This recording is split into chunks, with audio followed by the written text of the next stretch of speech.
This is part 5, in a 7-part examination of the fires that destroyed Lahaina, Maui on August 8, 2023. The purpose of this segment is to examine the physical damage done by the fires on physical objects throughout the affected area of Lahaina. First, structures. There appear to be 3 distinct classes of structures present in the area. One is an older-style construction composed of concrete or concrete block walls which make up the outer shell of the house and standard wood beams or in some cases, metal support for the roof area.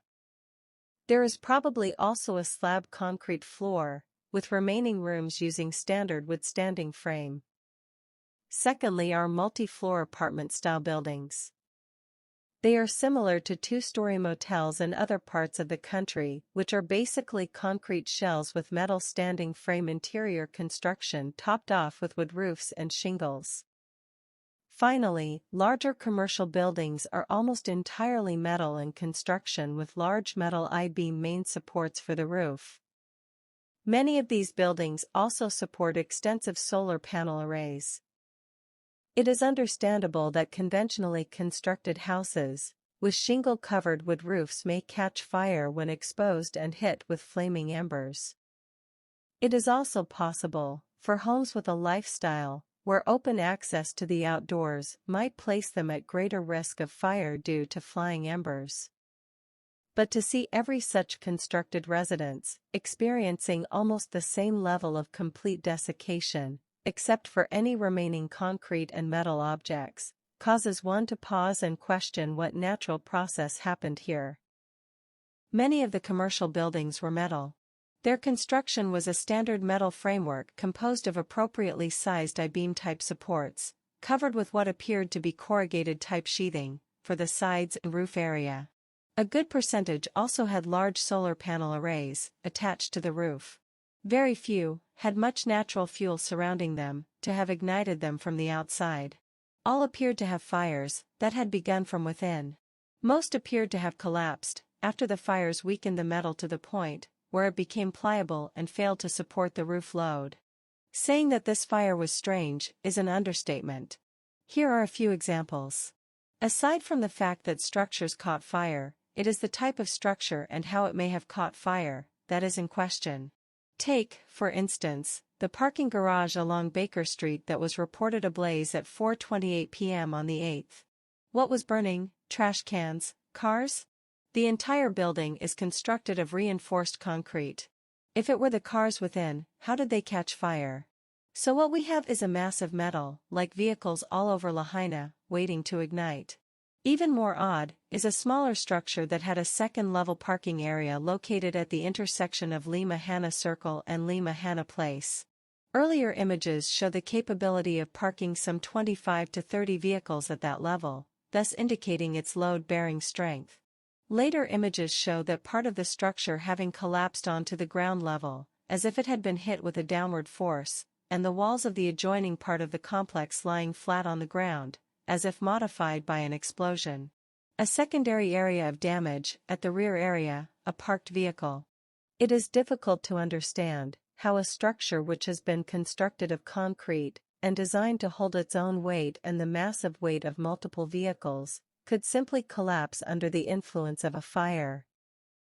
Yet in this close-in image of the damage, with absolutely no cars visible in the debris, a massive hole where the upper-level parking was located is obvious. Next door, and sitting in the middle of the devastation, is another building that survived most of the surrounding damage. Another example of selectivity, perhaps. Almost as what might have been an afterthought, whatever destroyed the surrounding area stopped its process, as evidenced by what appears as a burn mark along the back right corner. How does a wildfire accomplish such a task?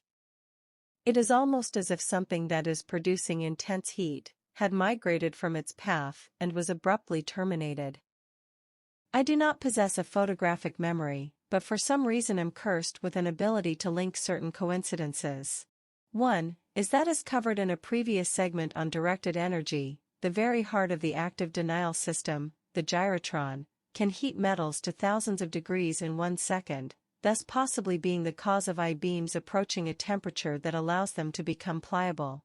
The other is that it is considered an HPM or high-power radio frequency microwave weapon that can attack various metals, such as copper or aluminum in electrical or electronic wiring and actually destroy that equipment. Directed energy devices transmit energy at or near the speed of light, which impacts the target as heat or shock. They convert energy from a power source, a wall plug, the engine in a vehicle. So the question now is, what of the electrical grid itself? Could it be applied to batteries, solar panels, or the like? Could it even affect the power connection to each electrically fed structure? That previous image is our first example of a metal building that experienced damage. It is located in an area known as Emerald Plaza. Due to its proximity, next to the concrete structure, Kahoma Stream, and the lack of any appreciable fuel, along the western edge of that structure, it is difficult to understand how it supposedly caught fire. This image, taken from the second floor of the first building, clearly shows the fire, well established on the other side, having already advanced downhill, and no evidence of fire in between. Yet in this image, there has been an appreciable amount of damage done to the first two buildings. Notice the roof where sagging occurs, at what appear to be the original solar panel areas. Additionally, rather strangely, a car that was located in close proximity to the electrical meters and close to the street on the opposite side of the second building, was moved rather abruptly from that location. It appeared to have ignited like the other cars throughout the area. There was also a mass of white debris originally below the car and into the end of the building. Then there are the electrical meters displaying what can only be described as a catastrophic failure. Was this the result of fire damage, or was it an effect of interference with the solar panel and electrical meter interface? On the northern side of the second building, there is evidence of a tremendous force that must have caused the interior to blow out the multiple doors along that side.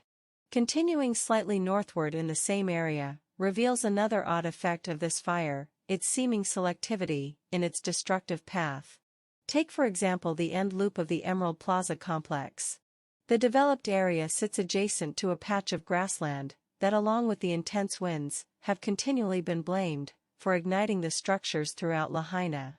A multi-level hotel once stood there. Nearby to its west was ADT Towing, a large yard containing hundreds of vehicles, all destroyed in the same way. In between sits a virtually untouched Korean business. Across the street from the hotel, a single car, in an empty parking lot, ignited and caught fire, destroying it in the same manner as the others.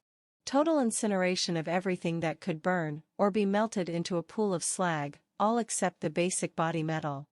Moving slightly south, we see that the Church of Latter-day Saints was spared, along with other buildings along the way. Not so for some structures within a children's park, a small contractor's area, and some random vehicles throughout this section. One building, however, displayed an interesting characteristic, which may have been verified later by video taken on the ground.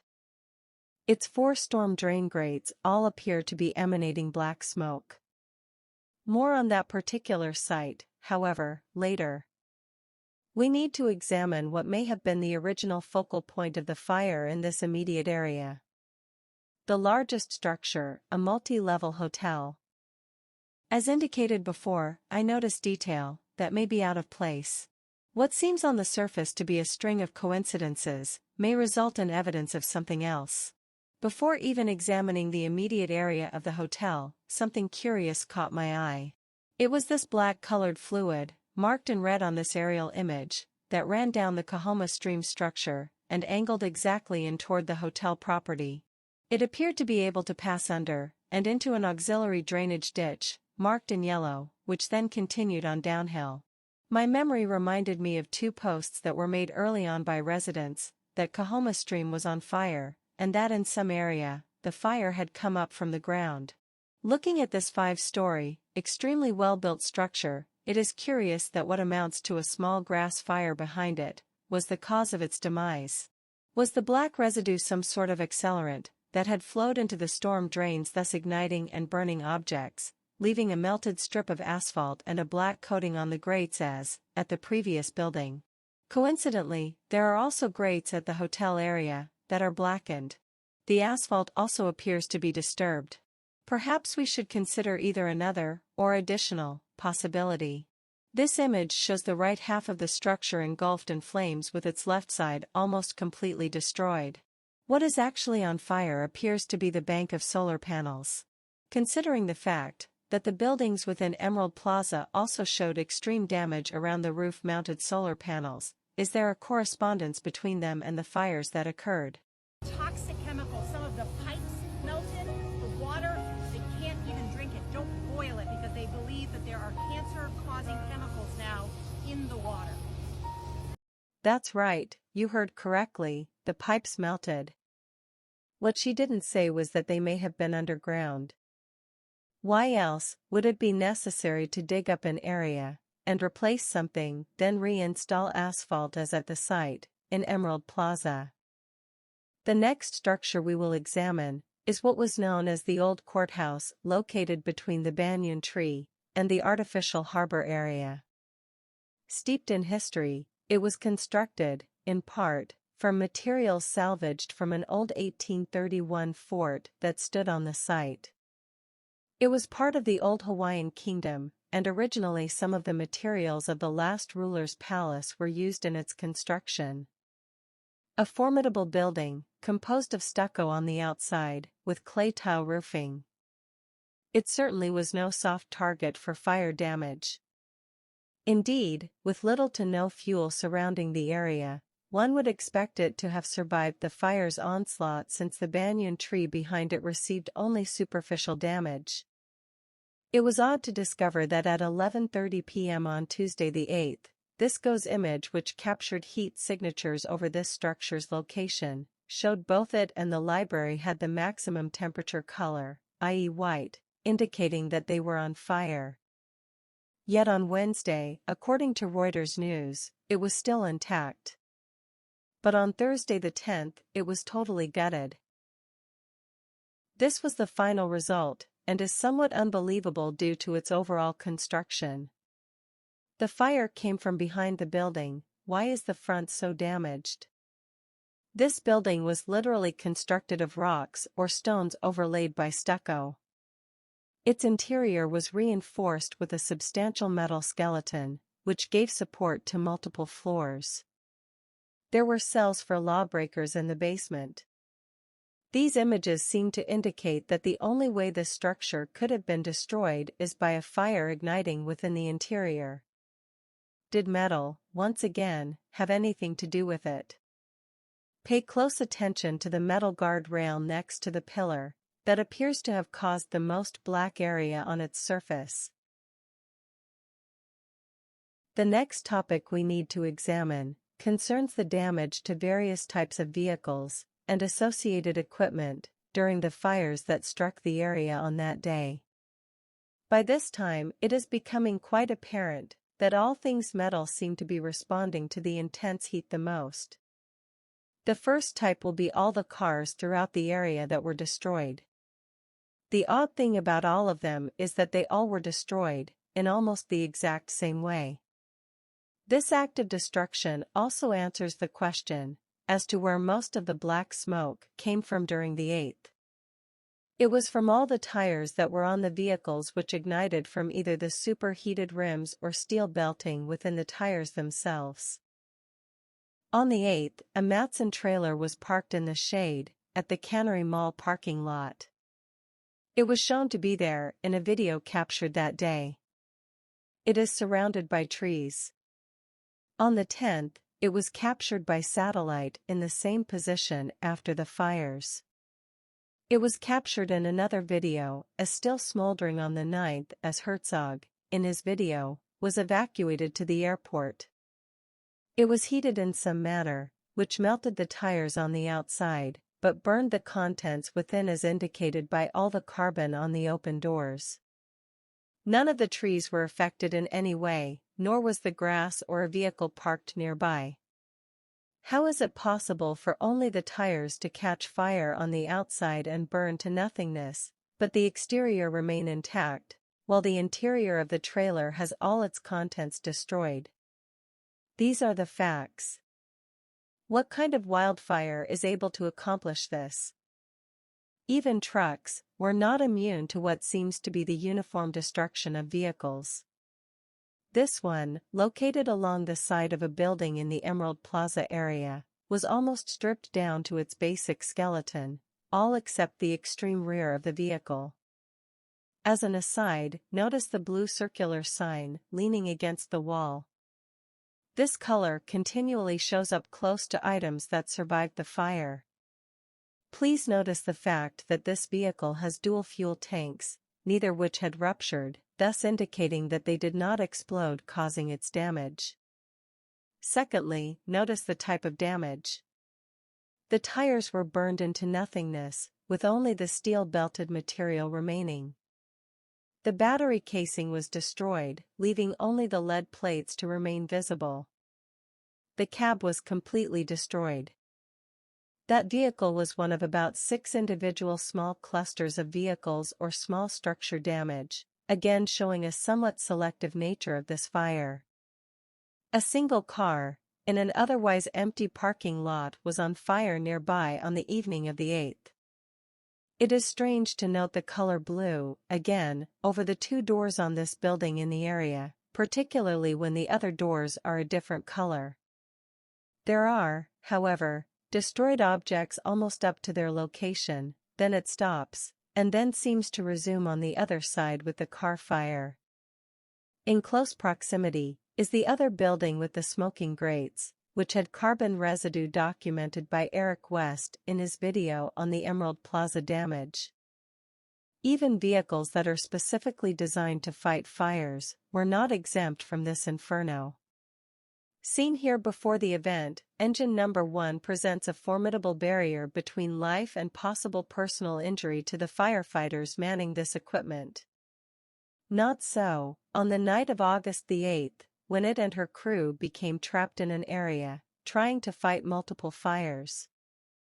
This image shows the outside environment from inside the cab of another engine. Sensing the situation would only worsen, they abandoned their effort at trying to knock down the house fires and went into a defensive posture outside. They assembled to the rear of the vehicle, which at this point was blocking the onslaught of flames. This attempt failed, due to the hoses they were using catching fire themselves. Left with no other recourse, they entered the vehicle as a last resort attempt at basic survival. They eventually were able to leave the area, with one sustaining some injuries, when a young member of the group decided on his own to jump out, grab another vehicle nearby to get help, thus saving all lives of his team that night. The story they told some time afterwards contained some interesting facts. First was that even though they were pouring water on a specific part of a structure, and had knocked it down, it would reignite at a later time. Second, they ran out of water, and the Department of Water Supply would state that 2,000 breaks had occurred within the system due to the intense heat of the fires. It was later reported that pipes had actually melted. Fire hydrants are normally iron or cast iron. The piping which feeds them is normally rolled steel or galvanized steel. There's that problem again, anything metal seems to be affected. One of the firemen also indicated 2 additional observations. One was that they sat there in the cab and watched metal melt, and the other was that the windshield began to fail as the coating between the 2 layers of glass started bubbling, indicating it was approaching either shattering, or most probably, melting as it had in other vehicles. There has been some discussion about missing school buses. There is even drone video available, which shows some excellent detail of the areas that were flown over. There are indeed buses that have been destroyed by the event. I had originally thought that although there are destroyed buses in the imagery, the type of vehicle present was a snub-nose version that had been utilized for mass transportation. Whether or not they were destroyed on that day, or were simply taken out of service and were in a holding yard, could not be verified. But what was observed from drone footage belies that assumption. there is evidence that shows their existence. In this image, 3 buses, one larger snub nose and 2 smaller short buses, can be seen grouped together.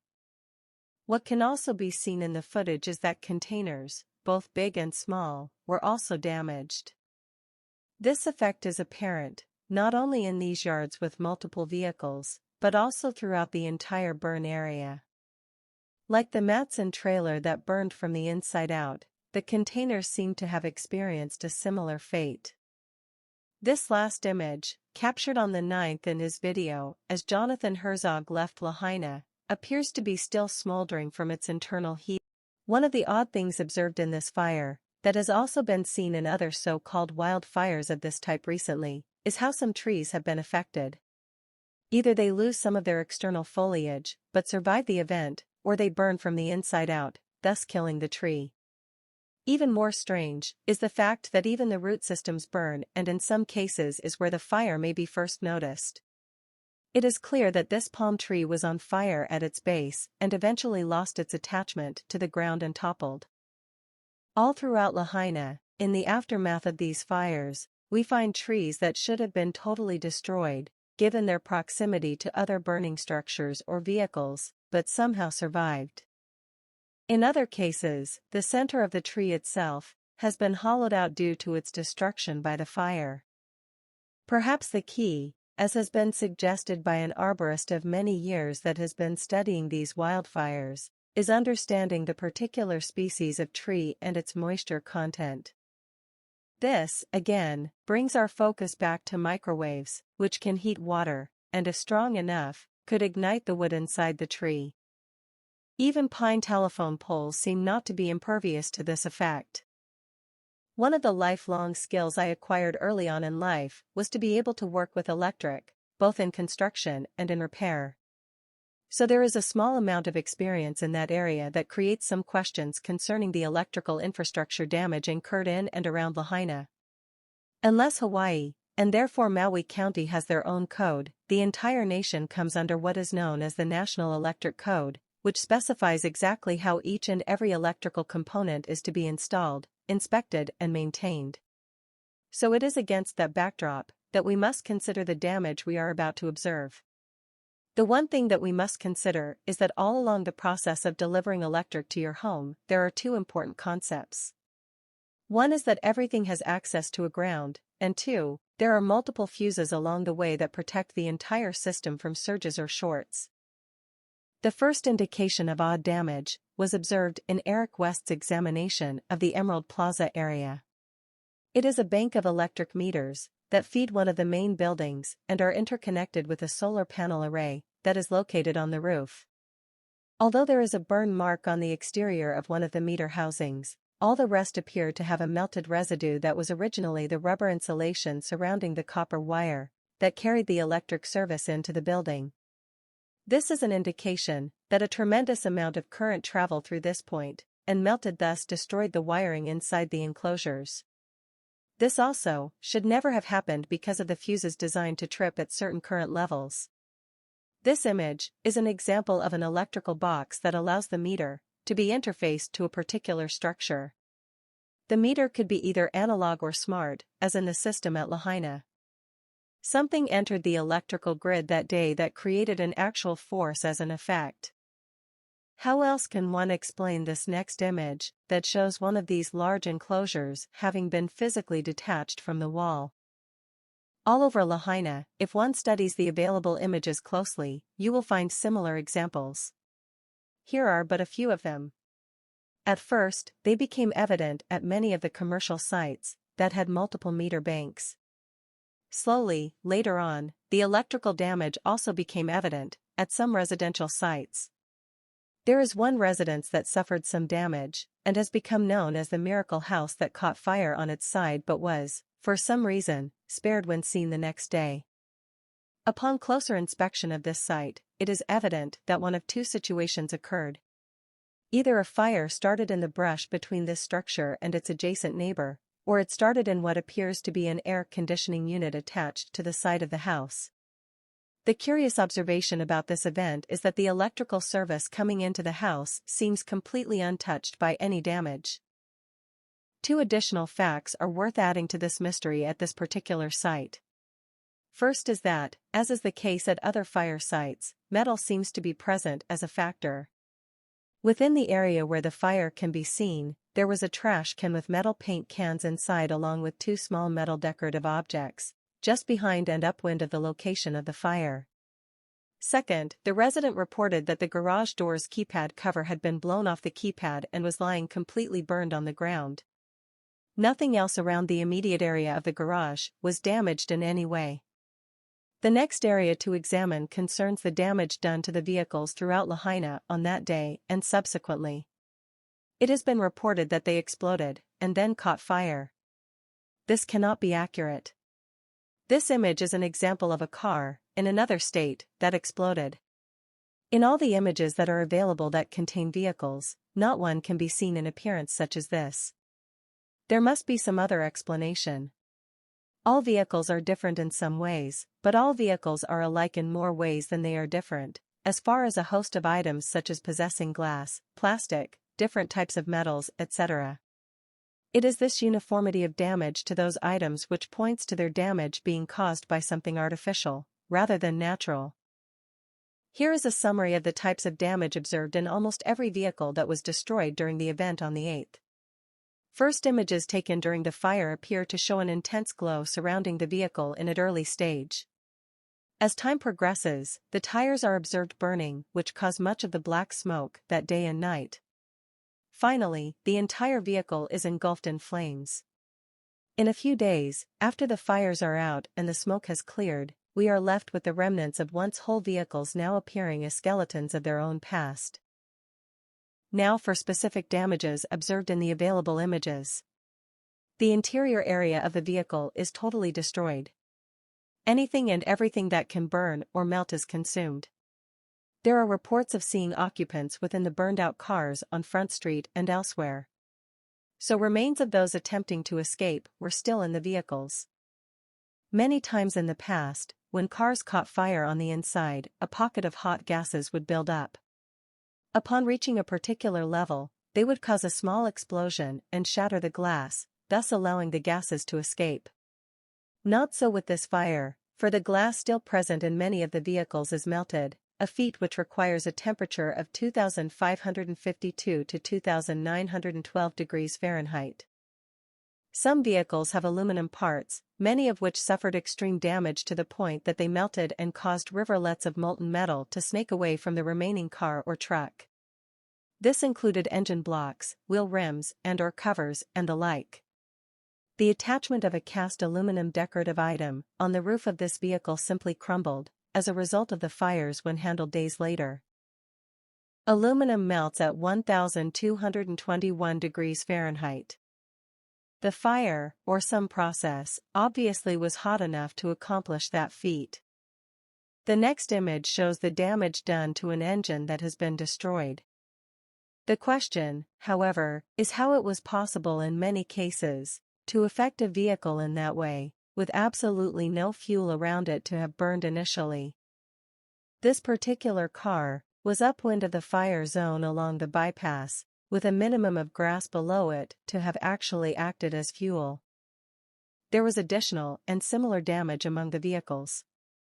Anything with flash points or melting points below the maximum temperature reached by the vehicle were destroyed completely. These are items like plastic body parts, headlights, turn signals, gas cap covers, front grille work.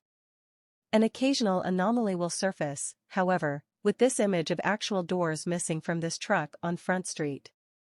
There is also the vehicle designed to be most impervious to damage in a fire, the proverbial fire engine. It is shown here almost completely destroyed with molten metal traces still visible after the fact. We could continue this examination of vehicle damage, but let what we have seen so far suffice. There are certainly many more examples we could examine.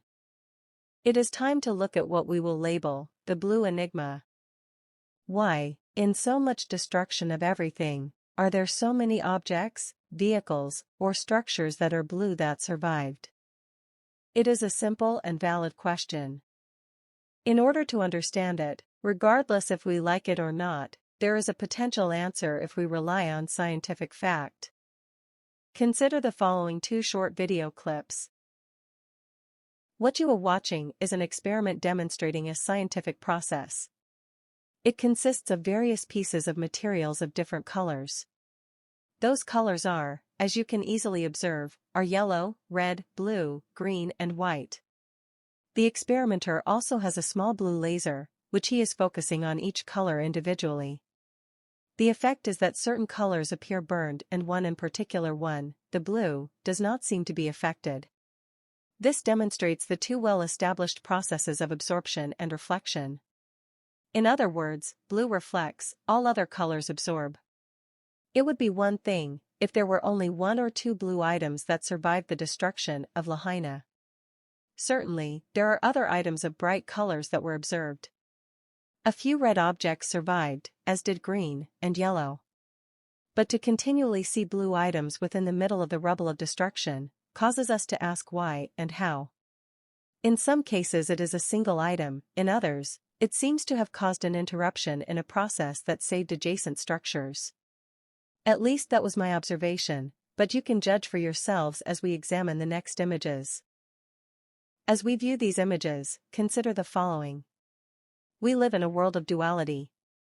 Up, down. Left, right. Good, bad. And when it comes to fires, natural or artificial. It was with some irritation that this image came into my possession. It shows, without doubt, evidence of arson.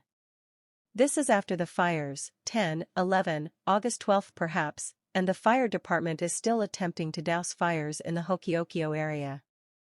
The red gas can is unmistakable. So, all of the images available so far, that captured blue objects that survived the fires, are all coincidental. That's what we are told to believe. Personally, I don't believe in coincidences. We see blue vehicles that survived in the middle of chaos. A small container with a small solar panel array on top looking almost new. Houses that seem to interrupt the destructive process. Blue tarp used to temporarily repair a roof that has lost its shingles due to the wind. A playset that may have softened the damage incurred by another residence. Blue trim around a commercial building that seemed to protect it from major damage as everything around it was destroyed. That effect was repeated at the Foodland grocery store where most of the roof and main structure was protected with only minimum damage along one exterior wall of the building. The next two images show the destructive process stop exactly at the building after completely destroying this small cargo truck, along with miscellaneous material in the parking lot. It happens again at this building, where a small business adjacent to this site was destroyed, but the force stopped right at the blue doors. Here is a strange observation concerning specific structures that were damaged and/or destroyed. Insurance companies are quick to cite acts of God in order to nullify their responsibility to reimburse policy holders for damage. What are considered acts of God? They include earthquakes, tidal waves, hurricanes, volcanic eruptions, and the like. Upon examining the damage to churches in the disaster zone, it is somewhat disturbing to note which ones suffered the most. The first one is the Waiоla Church of the people of Lahaina, who some have said worship a pagan Polynesian god they call Maui. So much for freedom of religion. Many of the royal family of Hawaii are interred on the grounds of this church. The Hongwong Mission Church, with its beautiful architecture, was also unlucky, as was the Jodo Mission and Buddha area. Both were evidently destroyed by a vengeful god, re-establishing his commandment that forbade no other gods before him. Even certain Christian churches did not seem to be exempt. The Harvest Chapel Church of God and the United Methodist Church, with its Children of the Rainbow Preschool, did not fare well, both being destroyed. One, which is of interest to us, is the Pentecostal Church located in the general area of the airborne fire object covered in another segment. It survived with minor damage, and has provided us with evidence of some process that caused collateral damage to this structure. Its survival, in the midst of absolute destruction all around it, beckons us to examine just how this particular building was affected. The first task is to understand how the building was constructed and its floor plan. It has a concrete shell, topped by two main support beams crosswise, with another wood beam running lengthwise. The roof consists of multiple, individual, tongue and groove boards, overlaid by tar paper and shingles. The electric service enters from the left, on the side opposite the highway. An electric conduit runs lengthwise inside the roof beam. The damage occurs at the opposite end of the structure. As can be seen from this interior image of the damage, something not only caused the end portion of the support beam to dislodge from the ceiling, but it also created so much heat that it scorched the underside of the wood roofing. This next image shows a portion of the roof that collapsed inward. This means it was severed at two different places, one along the interior ridgeline, and the other, along what appears to be a metal duct, running along the upper part of the wall. The culprit for the ridgeline has to be the metal conduit running along the top, whereas the metal ductwork or associated wiring that ran along the ductwork influenced the other end. The roof's weight took care of the rest as indicated by the bent areas in the ductwork. Again we see that there is metal present that seems to have been heated somehow, and results in either scorching wood or igniting items with low flash points. In this case, the process failed, with the damaged portions of the roof splitting where it coincided with the end concrete wall, with one part falling inside and the other outside. At this point, it has been 8 months since the disaster that hit the Hawaiian paradise, known as Lahaina. More information has been divulged as to the utter destruction of that area. Preliminary estimates as to the number of buildings, both residential and commercial, that were destroyed was put at 2,099.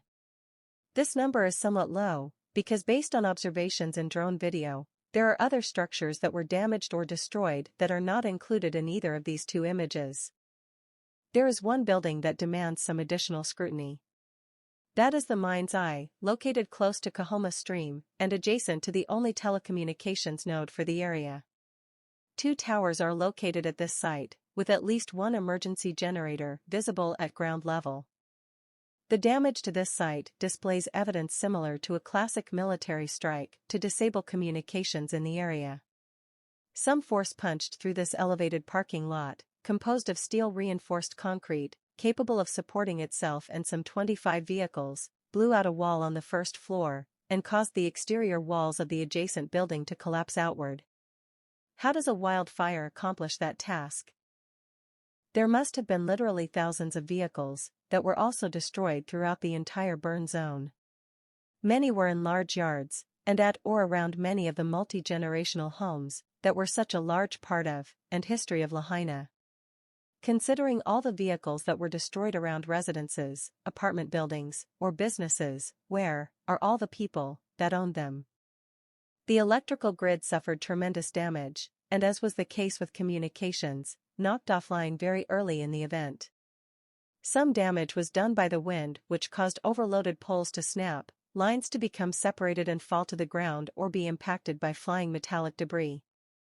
Other damage was caused by neglect, as shown in this image of a rotted electric pole base. I found it quite odd that into the night of the 8th, as fires raged all over Lahaina, the electric company was involved in repairing poles. Perhaps one of the most unbelievable results of the effects of the fire and its damage to the infrastructure is the following. Aside from the fact that old rail lines throughout the area were somehow heated to high temperatures, thus actually creating fires in some locations, they remained hot enough to be seen smoking days later as they cooled. Water pumps in certain areas, probably located above ground, which were used to drain what was a portion of a wetland, actually melted. Other types of infrastructure underground also fell victim to the absolutely tremendous heat. Storm drain pipes placed some 5 to 7 feet underground also melted or got so hot as to melt the asphalt above, and had to be replaced. One such event took place at the Emerald Plaza area. The most critical area affected by the unusually high temperatures, however, which were instrumental in dealing a death blow to the area, was the fire fighting system. The actual piping which carried water to the fire hydrants, along with individual resident connections, were also damaged. This contributed to the loss of water pressure and collapse of the system. It did not help when the water department actually shut off the supply at one point. At least one gas line ruptured around the homes along Kahoma Stream and was documented in a video captured by someone in a building across the way. How many more of these lines were damaged, thus leaking gas into the air or into the ground? It might explain why the following happened close to an area that had seen similar problems at 900 Front Street back in 2013.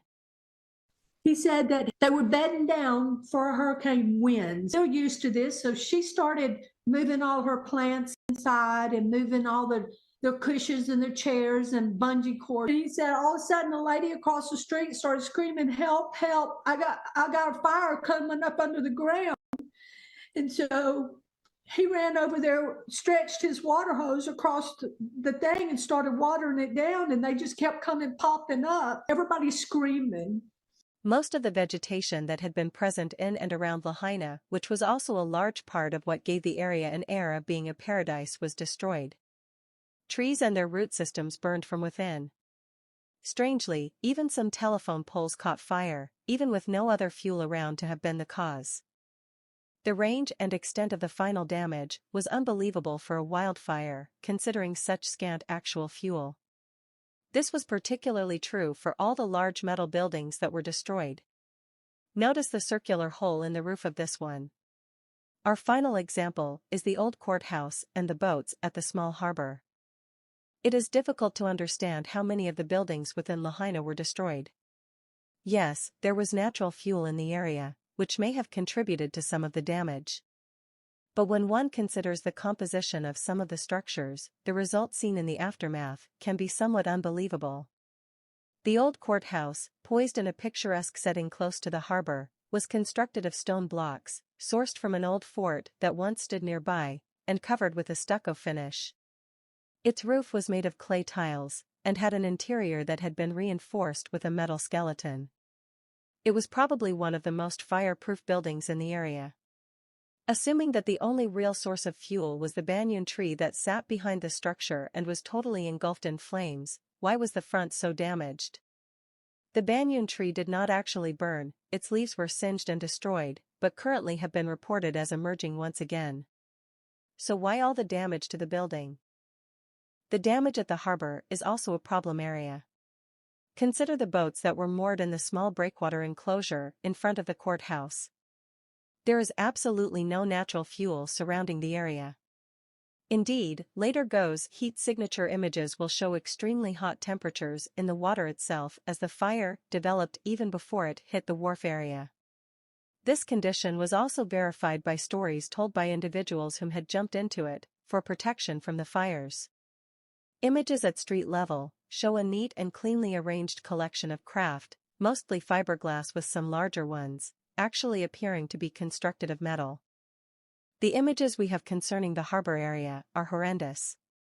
How could these craft catch fire so quickly and be engulfed in such an inferno? How could metal boats ignite and then become derelicts on the water? The next day, small fires are still burning near the water. What exactly was being consumed? Except for a small handful of craft, mostly at the far end of the enclosure, 85 to 90% of the original boats moored in the harbor were destroyed, and lay either partially submerged, or sunken next to the rocks where they had occupied assigned locations. Almost immediately, an inflatable boom, designed to act as a retaining mechanism, was placed across the opening of the harbor entrance. Care to guess its purpose? This concludes our examination of the damage to the infrastructure for the time being. If one studies the available video, still, and drone imagery closely, there are other examples that belies the assumption that all this damage was caused by wind and fire. Look for yourself, and you will see.